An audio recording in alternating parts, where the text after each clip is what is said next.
Namaste and welcome to Magic Vibrations Healing School. My name is Damien Hay and today I would like to speak about victimhood, helplessness. And somehow it is part of a grid I started to create and to work on since a couple of weeks.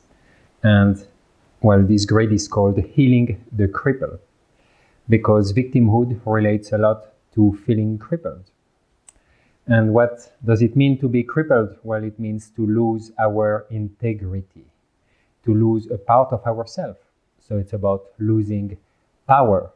It's losing a part of the whole that we are by displacing it, by giving it away to someone else, by going against the flow of life, by judging, by blaming.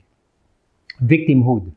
Well, victimhood, we all felt many times in our lives. Victim of others, victim of fate, victim of bad luck, victim of our own flaws and negative qualities and weaknesses. Victim means that somehow we feel that it's not fair. We feel that there is something that is going against us. There is an aggressor, a persecutor. There is a force that tries to put us down, that goes literally against our will. And, as soon as we blame external forces or other people, as soon as we don't take this responsibility that we somehow created it, manifested it, or attracted it in some ways, then we fall into the role and the identity of a victim. So we all know what victim means. Victim can bring shame, it can bring guilt. It brings this feeling of feeling small, feeling unable, feeling inadequate, feeling helpless, feeling powerless, feeling persecuted somehow, that again the world goes against us or that people are attacking us. So it comes with a lot of different dynamics, a lot of different expressions. And, the subject is really vast, and I don't claim in this, video to speak about all the aspects, but I will share, what feels relevant to me at this point also of our collective evolution of what is going on today in the world. So let's explore a little bit deeper now the dynamics, the mechanics of feeling a victim. First of all, it's related to blame. So every time we blame someone else for what's happening to us. So someone else or an entity like a government or like God, life, fate, a non-human entity or somebody specific. Or maybe we just blame bad luck. Or we blame our destiny, fate. We are losing power. That's the main dynamic, right? Losing power, it means that we put a lot of importance externally out of our center. And therefore, we externalize power and we lose it because the blame is holding it out of center. It's holding this energy, this importance, this judgment to something that is not us.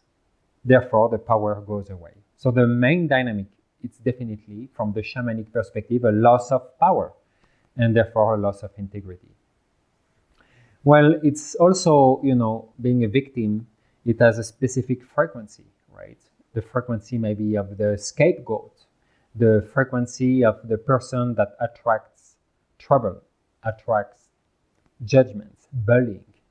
So we are actually attracting, when we feel like a victim, abuse of some sort, any kind of abuse. Remember, in the schoolyard, you always had this kid, a boy or a girl, that the energy they were carrying, the way they looked, they would always attract the bullies.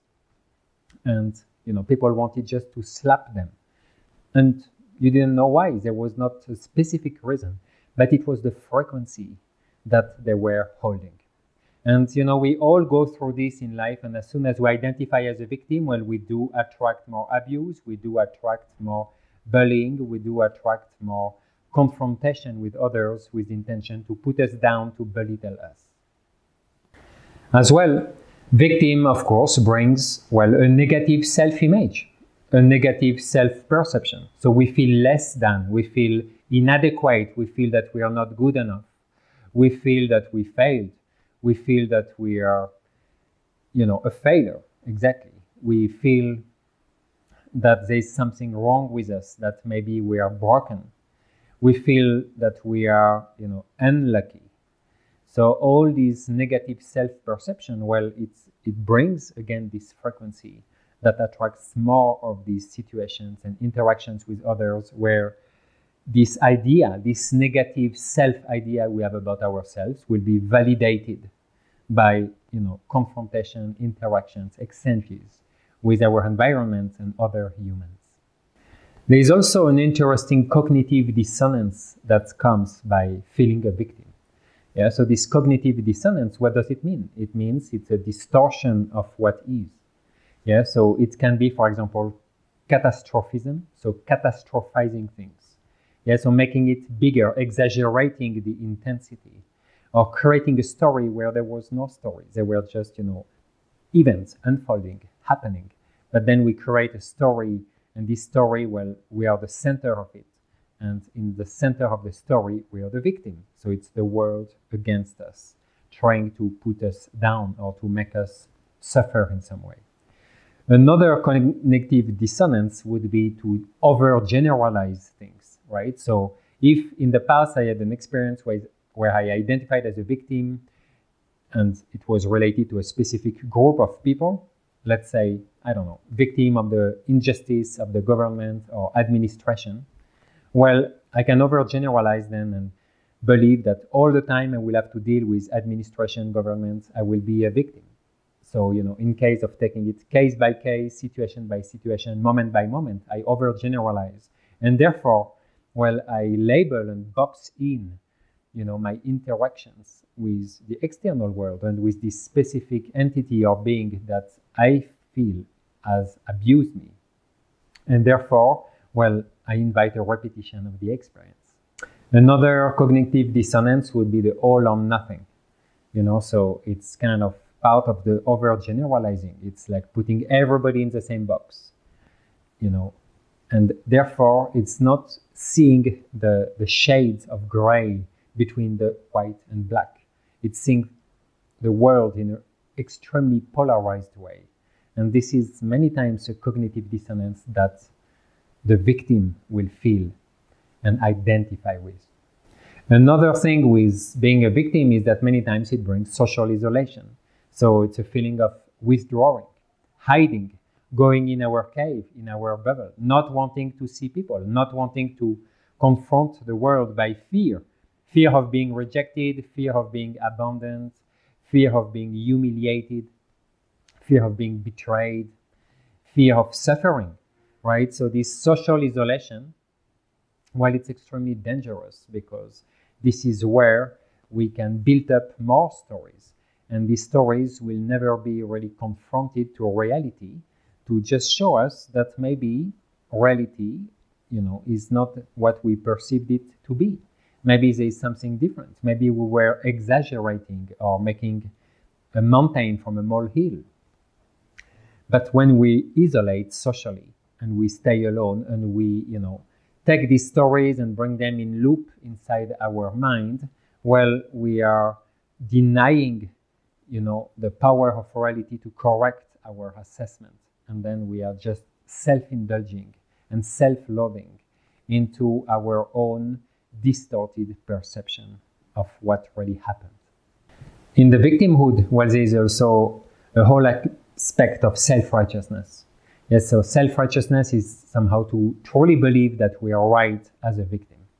And this self-righteousness and this form of arrogance, well, it will definitely bring, things like, well, a form of abuse based on manipulation.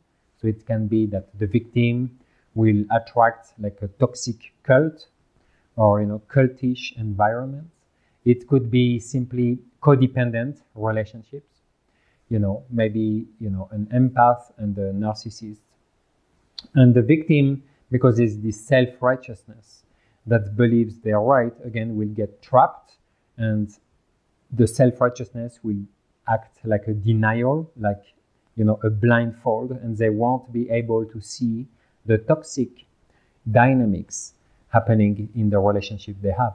And therefore, they will reinforce the feeling to be a victim as soon as they will realize what is truly happening. Of course, there is as well a whole denial aspect, right? So every time I blame others, I'm not taking responsibility, right? So to take responsibility, your ability to respond to. So instead of responding, so it means assessing what were my actions, what was my attitude, what was going on in my mind, what did I say, what did I do, what did I think, what did I feel, to attract such a situation, and to own my attitude, what happened with me, and to try to understand how it participated actively in this unfortunate event where maybe I'm feeling like a victim. Then by not taking this responsibility, well, I'm losing power and I'm applying denial. And again, this will just reinforce this identity, this story inside our head that the world is going against us. And the only way to go out of this, well, it's to break the denial, is to see what truly happened, to go back to facts, and to own our part of the stories. Well, of course, feeling a victim can bring, anger, resentment, the desire for revenge, the desire to retaliate, to fight back. And therefore, if somebody identifies as a victim, they might, get caught in fighting for a cause blindly that is not truly theirs, but that resonates with what happened to them and where they felt a victim.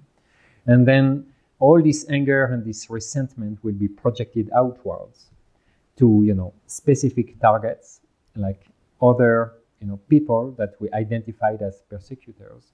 But it will just come back to us. And the way it will come back to us, well, it's again through anger. And if we still identify as a victim, we will remain in this identity of being persecuted, being attacked.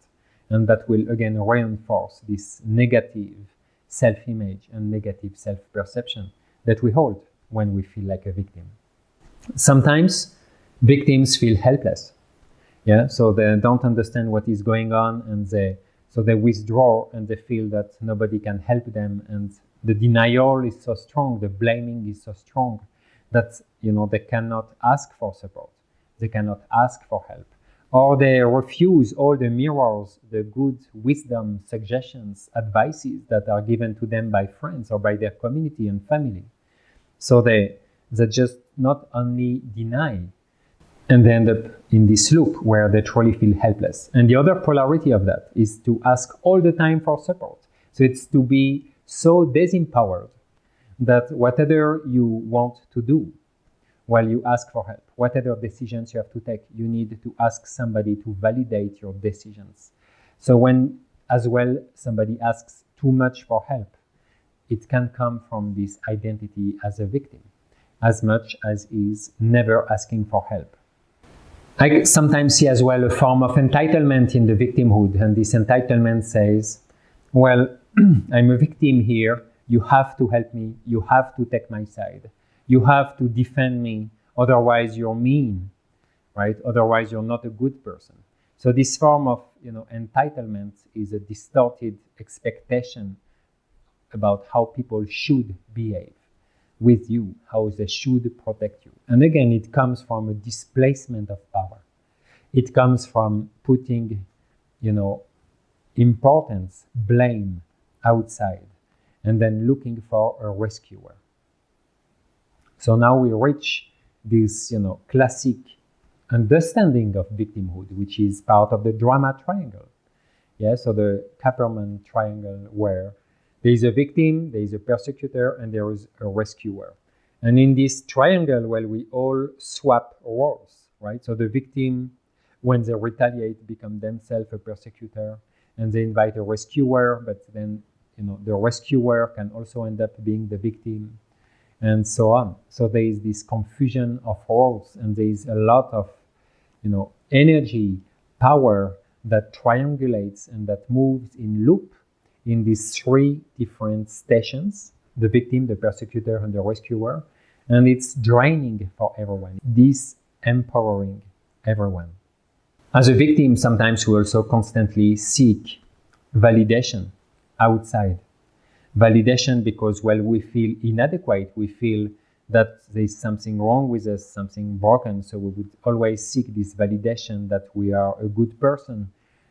We will seek outside this validation, this confirmation that we are not broken, that there is hope for us. But again, in this dynamic, there is a loss of power. So we are putting the importance on someone else. So it's another form of blaming. It's a high pressure and expectation on someone else to validate us. And if they don't, then we again, reinforce this identity as a victim because the person refused to rescue us from, this distorted self-perception. Overall, feeling a victim is always a loss of power. You could see it as a fragment of your soul that you lost, and that somehow enables this dynamic of feeling a victim, of feeling that you're not whole, not complete. So basically that you are crippled. And this feeling of being crippled, well, it's, literally, well, there is something missing, which is our power. And because we cannot really identify what is missing, or we don't accept it, so we're still in denial about it, well, then we look for it outside. And we project more of our power outside to scan and to see, what is this missing things. And when we see people who feel whole and complete and in high integrity, well, then we feel, attracted by them, and we give them a lot of credit, and we give them power because we expect them to validate and give us back what is missing, our power. But that rarely happens, right? Therefore, there is this vicious loop, this closed loop where we constantly keep on losing our power. Now, that's just some few of the dynamics. You have many more, of course, but I just wanted, to share what's coming through my mind. Now, what are the causes? Where does it come from? What in our childhood or, in our ancestry, what could bring this tendency to always feel like a victim? Well, the first thing would be, the relationship with your mother. And the relationship with your mother, well, this is what, again, we call the dragon fight. And the dragon fight, well, it's this, transfer of blame, of unresolved traumas that unconsciously, of course, our mother, gave to us or did with us when we were in our womb, or maybe just the first year of life. And how does it end up? Well, it ends up with different toxic aspects of our relationship with the mother. So let's explore quickly, the main one that relates to victimhood. The poisoning mother. So the poisoning mother, it's, a relationship based on a reward. Again, if you behave well, you get rewarded. If you don't behave well, you skip dinner. Or it's about, conditional love. It's about, objectifying the child. It's about speaking about you as a baby or as a child with other people. So your mom spoke to other people and somehow she was speaking about you, pretending you were not there. Or she was speaking negatively about you, in front of you with her friends or neighbors. So all this poisoning aspect, well, it brings this feeling of love is conditional. I will receive love under specific conditions. Another aspect is the clinging mother. So the mother that is too attached to her child, so over-controlling. And this affects our relationship to pleasure. So if I cannot, experience fully pleasure, I can never be fully satisfied. Then, well, I might blame people for that. Simply that, So I feel a victim, and instead of understanding where it comes from the clinging relationship I had with my mom. Well, I blame others in my adult life for not being able to fully experience satisfaction and pleasure. So to always seek something new. And another aspect is the smothering mother. The smothering mother, so that suffocates us, that didn't allow to move freely, that maybe objectified us, that she wanted to keep us at home. Well, then we feel trapped. And as we feel trapped, it's possible that we end up later in codependent relationship where we will always feel like a victim of entrapment, and we will blame the other for trapping us, when truly it comes from our early relationship with our mom. Well, there's also the relationship with dad, right? It's not only mom. So if dad was too authoritative or too much controlling, well, maybe we felt a lot of pressure and we had a fear of failure in front of the father figure. And this fear of failure, it makes us feel inadequate. And this would also bring, easy identity with, well, I failed. And then because we would not take this responsibility, we would blame others for our failures, for example. Sometimes we had neglect from our father.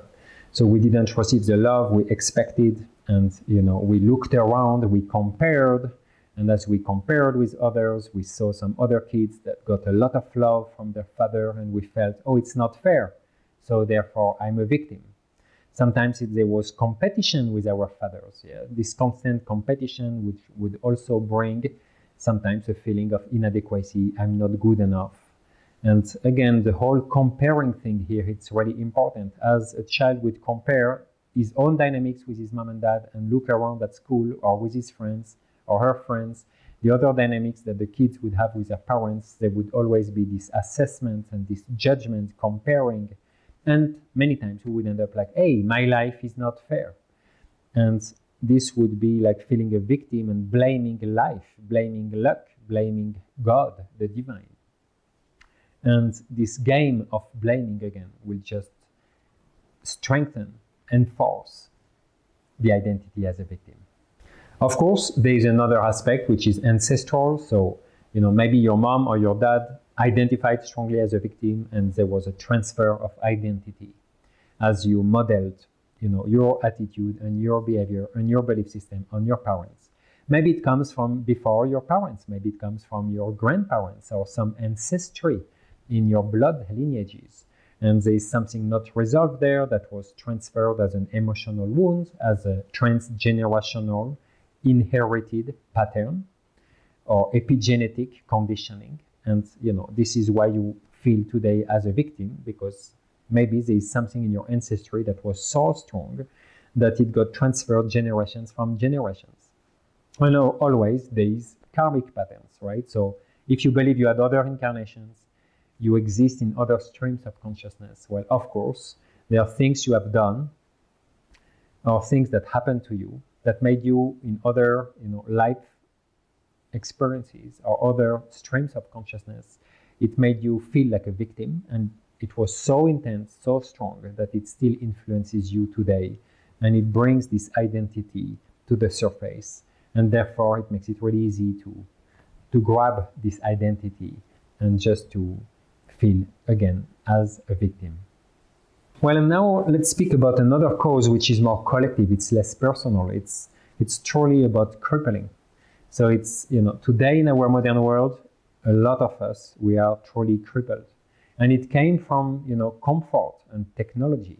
So too much technology that, brings us more into the head, into the mental air elements, while it disconnects us from the earth. It disconnects us from the ability ourselves to use our own technologies, because we rely too much on external technologies. So the advanced technological world we live in and where we're heading towards, well, this is truly crippling us, and it's a learned helplessness. It's in front of all this world that is advancing so fast, and where somehow technologies and machines and AI is replacing, the basic skills. Well, we feel helpless, we feel impotent, we feel unable to do things because we rely so much on, the comfort that technology brought. So the the concept of labor, of working hard, of doing things ourselves, of crafting, got lost.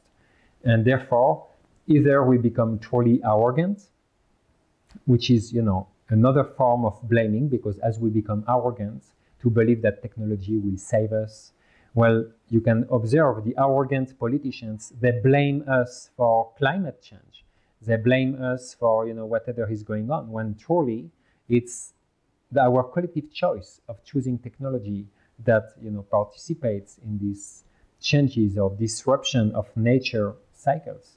But we are individually blamed by that. And, so there's again the dynamic of blaming. But when we feel truly helpless and crippled, well, it means we don't know how to navigate this world without the help of technology. We don't know anymore how to do things with our hands. Therefore, it's really easy to feel like a victim of, society, of culture, a victim of technology that advances too fast. Elder people feel like this. People who are not nerds feel like this. And people, who are not educated with, the use of technologies feel helpless. And this helplessness is a true, strongly rooted identity of victim. It's collective. And this is why we are so easy to manipulate, because then we are waiting for rescuers instead of owning, taking responsibility, instead of getting back our power and changing the world. We expect politicians or other people to do it for us. So there is something really important here happening in the collective, this dynamic of being too arrogant or feeling too crippled. And the key there is simplicity. It's to go back to simplicity. It's to go back to crafting. It's to go back to doing things yourself, is laboring, putting your physical energy in service to life and to yourself by relying a little bit less on technology, just to know that you can do it yourself so that you can re-empower yourself. Let's speak now a bit about archetypes, the archetypes related to victimhood, feeling crippled. Well, the first archetype, is the innocent victim. Yeah, so it's to believe that you're innocent, and it's, although we all were kicked out of the Garden of Eden at some point in our childhood, we still identify with innocence. And then life happens, and, well, some of us, we are naive. We are too innocent. We don't see the hidden agendas, and then we feel like a victim. And truly, sometimes injustice happens, and we can end up as a victim. So one of the strong archetype is this innocent child that is victim of the world because of his vulnerability or naivety. So if you have this strong archetype at play, well, you need to go through rites of initiation, rites of passage, to grow up and to accept the shadow of the world and your own shadow, of course. Another classic archetype of the victim is the martyr. Yeah, so the martyr feels that she has to suffer for the others or to sacrifice for the others.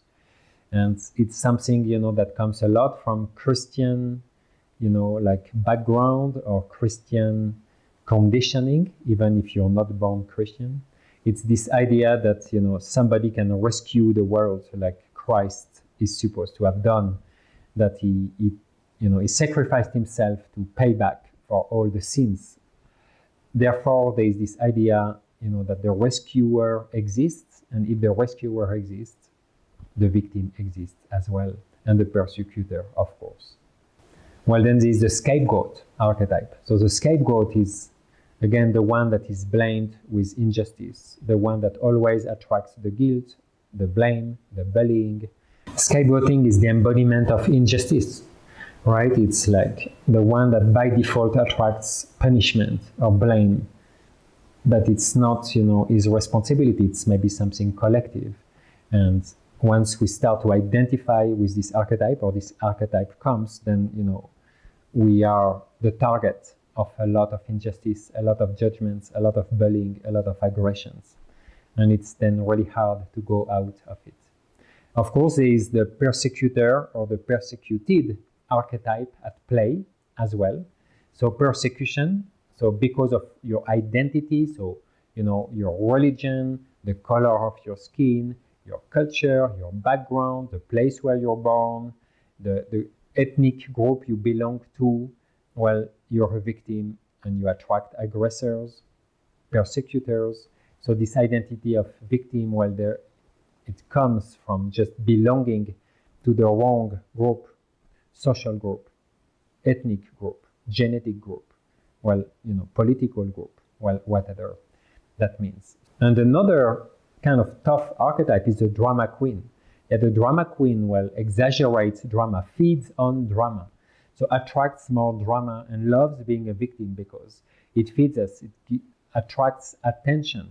It brings, like support from other people, or it brings, a form of power that, it's coming from maybe pity, and it makes us the center of the spotlight, the center of the attention. So this exaggeration of drama, so whatever is happening to reinforce or to enhance our role as a victim is sometimes an archetype at play.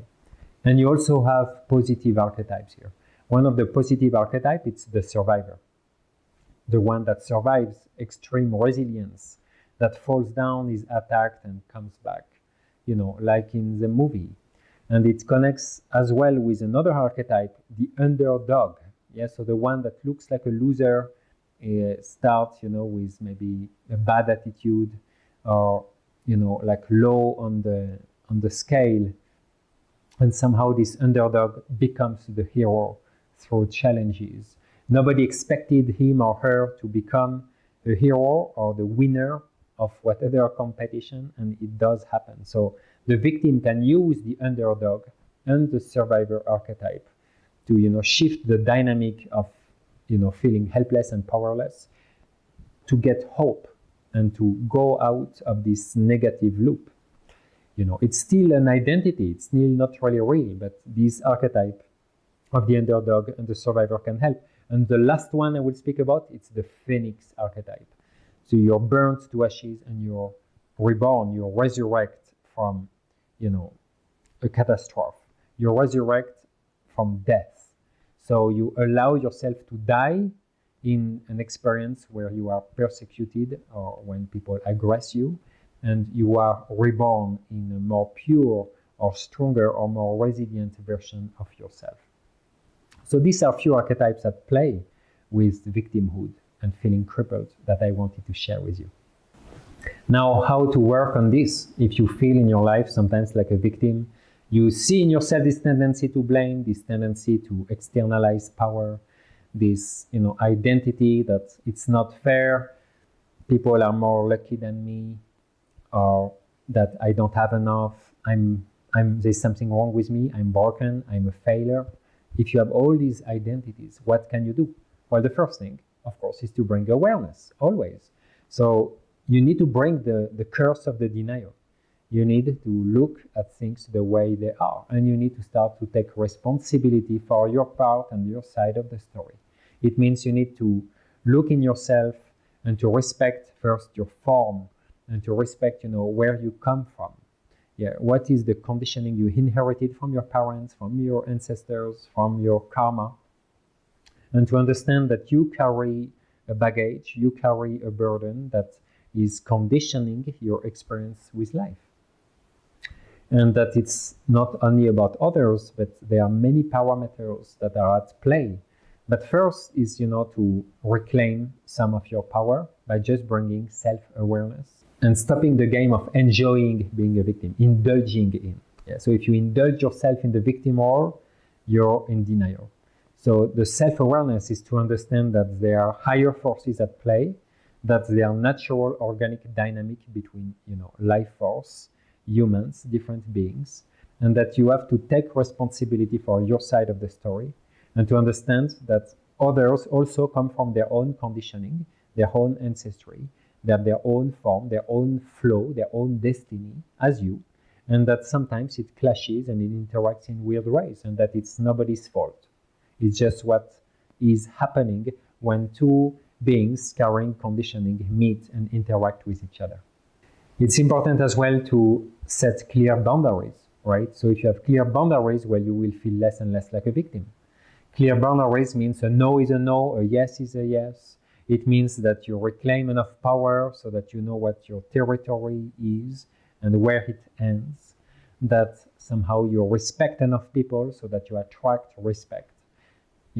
So to clear and hold boundaries, so to set clear and healthy boundaries is essential to go out of this identity of victim. And of course, how to do it? Well, I do teach classes about boundaries, but somehow, you will have to find your own way. And again, it comes a lot from healing your relationship with your mother and with your father.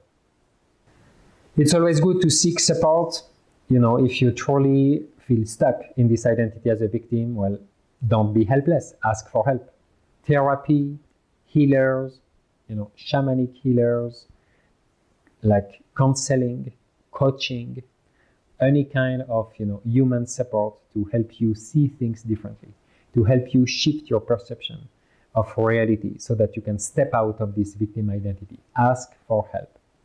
Another practice is self-compassion and self-forgiveness. Well, whatever you did or whatever self-perception you have, or negative self-image, well, you need to bring compassion there. You need to bring love. You need to bring light. You need to forgive yourself for whatever happened. You need to accept that you are the way you are, and that from this place of compassion, you can start with new identities. You can start to release the victim identity and reclaim power.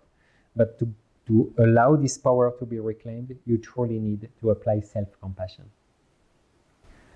You could as well focus on empowerment. So it means, to set clear goals with realistic steps and take step by step. Every small achievement will help you, feel better with yourself. So it will bring back some power to you. It's always about reclaiming power. So any empowerment practice where you challenge yourself and you succeed, or you go beyond this challenge, you end up strong and more resilient. So you let's say improve your self-image or your self-perception. That will help you to release this victim identity. Any shamanic practice of soul retrieval or power retrieval will of course help you to gather back your power in your center, so that in a sovereign way you can choose another identity that is not the victim, because victim again is always a loss of power. Any practice of self-inquiry, non-duality, yoga like Advaita, where you feel more like an observer. So any practice of meditation where you observe, well, it will help you to feel that you're a spectator in the cinema.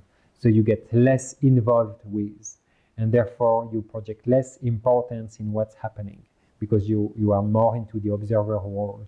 And this is also another way to reclaim power, or at least to stop projecting power outside.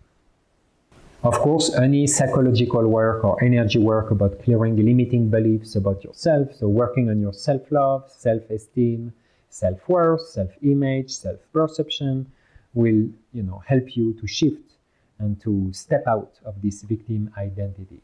In the same way that if you seek new experiences, something new, you take a new hobby, you find a new job, you start something new, you start to craft things.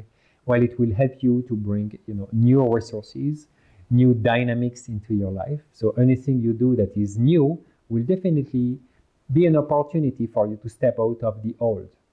So here, feeling a victim will be the old pattern. To step in a new pattern, in a new identity, well, do new things in your life. Invite new activities, new behaviors, new friends, new hobbies, anything new. So this quantum grid will give you specific new resources. It will give you more awareness. It will create this movement to help you shift your relationship with this identity of victimhood, feeling not good enough, feeling helpless, powerless, feeling crippled. You can always check out on my website, www.magicvibrationshealing.com, or contact me directly. Well, I hope that this brought some insights to you, and that maybe it brought some more clarity. Thank you so much for listening.